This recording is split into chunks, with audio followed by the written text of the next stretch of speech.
Donc, on va changer un petit peu notre l'organisation, parce que je crois que pour entrer dans le texte, il faut d'abord un certain nombre d'explications. Donc, on va prendre le temps d'expliquer la question des apocalypses. Pardon, il y en avait d'autres qui avaient besoin? Non. On va prendre le temps d'expliquer la question des apocalypses. Et avant de lire le texte, on lira le texte dans la deuxième partie. Hein. Donc pour l'instant, on ne s'occupe pas de ça. Je vous demande simplement de ouvrir le texte que je vous ai donné. Sur cette feuille double, il y a deux choses. Sur une face, il y a une partie d'un tableau. Et sur cette partie du tableau, au centre, se trouve l'articulation entre l'ère chrétienne et avant l'ère chrétienne. Hein. C'est-à-dire pour nous, entre l'Ancien Testament et le Nouveau Testament. Hein. Vous avez au milieu, à l'horizontale, vous avez trois parallèles. Hein, entre les deux premières parallèles, vous voyez une succession de chiffres, tous les 100 ans sont marqués, 100 ans avant, 100 ans après. Et au-dessus de ces parallèles, ce sont des événements qui sont indiqués, des événements historiques et qui tiennent à la fois à l'histoire des Juifs, hein, à l'histoire des chrétiens et à l'histoire tout court, l'histoire romaine en particulier, puisque au moment de l'articulation des deux testaments, on est à l'époque romaine. Et en dessous des parallèles horizontales, correspondant aux dates qui sont indiquées au-dessus, vous avez les productions littéraires, hein, c'est-à-dire les livres de la Bible et les livres extra-bibliques qui ont été écrits. Hein. Bon, c'est un peu confus comme ça, mais on va essayer de mettre un petit peu d'ordre. Alors, je vais vous demander de prendre d'abord un crayon de couleur pour bien figurer l'endroit de l'articulation. Hein, la grande verticale qui passe au-dessus de 0,1 et en dessous. Hein. Alors, je regarde là-dessus. Ouais, j'en ai un, mais il ne marche pas bien. Mais il faut reprenez un autre crayon, c'est plus simple parce que je crois que...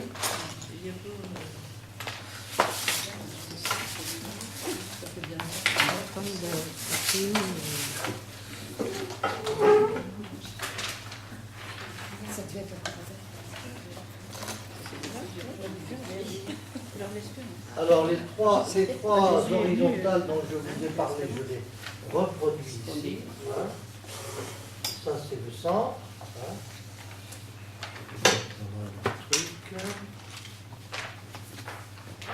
Et donc, il y a 3. 0, 1, 100, 200. 100. 200. Deuxième horizontale et une troisième. Et entre la deuxième et la troisième, vous voyez indiquer des pointillés. Donc nous expliquerons ça tout à l'heure. Les pointillés sont importants. Mais pour l'instant, je vous demande de bien marquer cette articulation-là.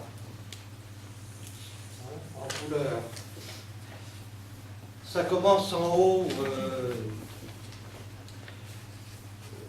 Ça commence en haut par l'évocation d'un certain nombre d'événements historiques. Pompée prend Jérusalem, vous voyez, hein, 63, vous voyez, il y a des dates qui sont indiquées. Hérode, roi de Judée, dit en l'an 19 avant Jésus-Christ, restauration du deuxième temple par Hérode. Tout ça, c'est juste avant la naissance du Christ. Dans les années qui précèdent. Et puis, il y a une autre date que je vous demande de... Alors, à 63, au-dessus de 63 aussi, au-dessus de 63, vous pouvez faire une ligne comme celui décembre. Pompée prend Jérusalem. Vous voyez qu'il y a une étiquette noire, c'est indiqué blanc sur noir. Hein. Donc voilà une chose importante. Hein. Il n'y a pas de lignes qui sont indiquées, mais vous pouvez la tracer. Je vois pas compris. Vous voyez? Non. Ah, si, ça y Pompée est. prend Jérusalem, Si, oui, Hérode, oui. roi de Juda, Oui, restauration ça va. du deuxième Merci. temple. Tout ça, c'est avant le... Et il faut faire une ligne aussi. Vous faites une ligne horizontale comme ça. Hein. Ah, C'est pour marquer des événements importants. Hein.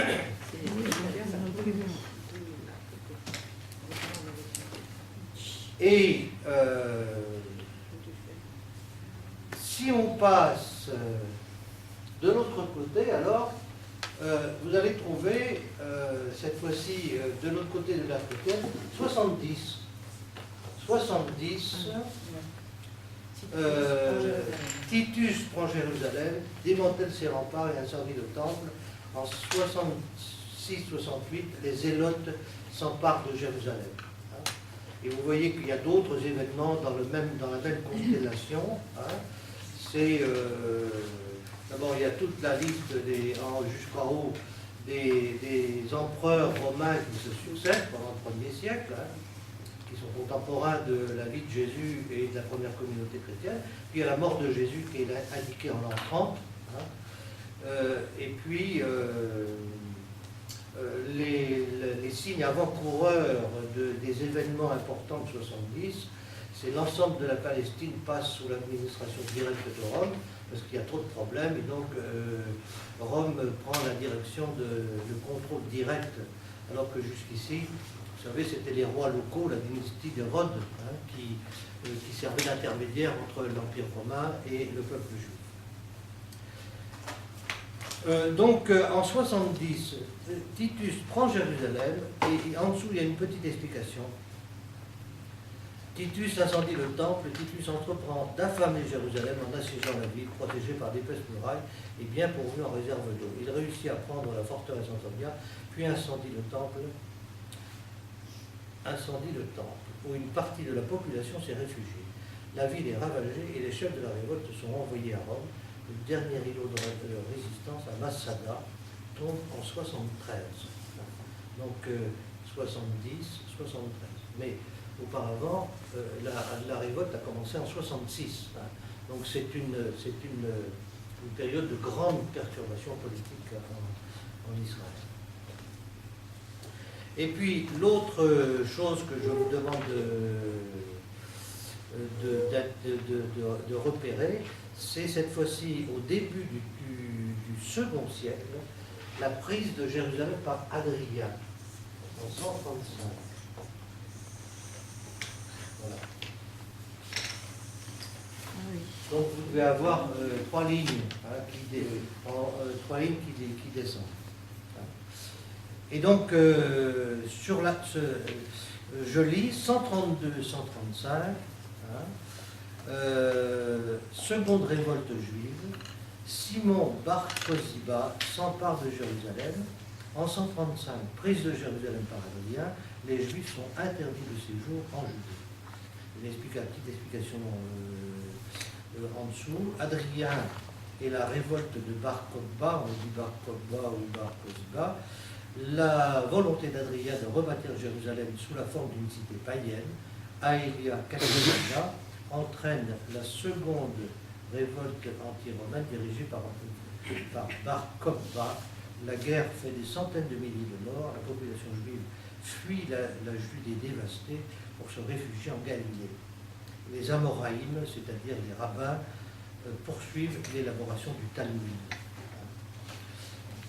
Pourquoi est-ce que j'indique? Alors on pourrait indiquer aussi un autre événement important qui n'est pas sur ma carte, mais je vais l'indiquer ici.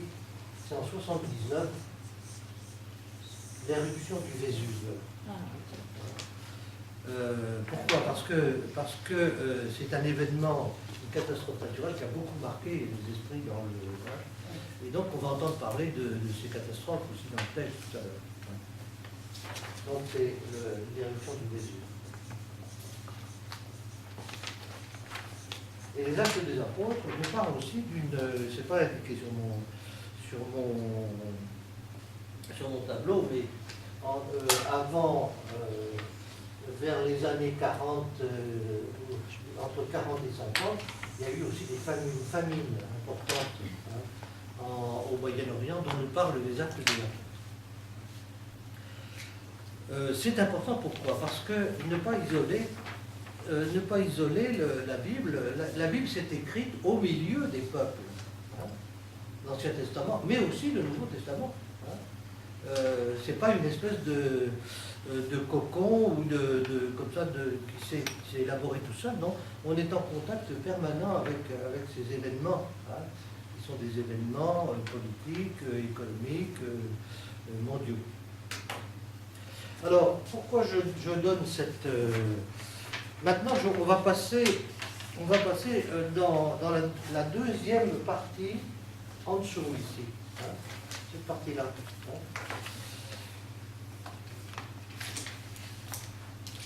Et je vais vous demander de prendre un autre crayon de couleur pour mettre en couleur la ligne montante comme ça jusqu'à pratiquement l'année 200, qui est en pointillé sur votre chose, parce que c'est la période entre moins 200 avant Jésus-Christ ou moins 180, jusqu'à plus 200. C'est cette grande période pendant laquelle s'est développé à la fois des mouvements religieux et politiques, avec toute une littérature qu'on appelle la littérature des apocalypses.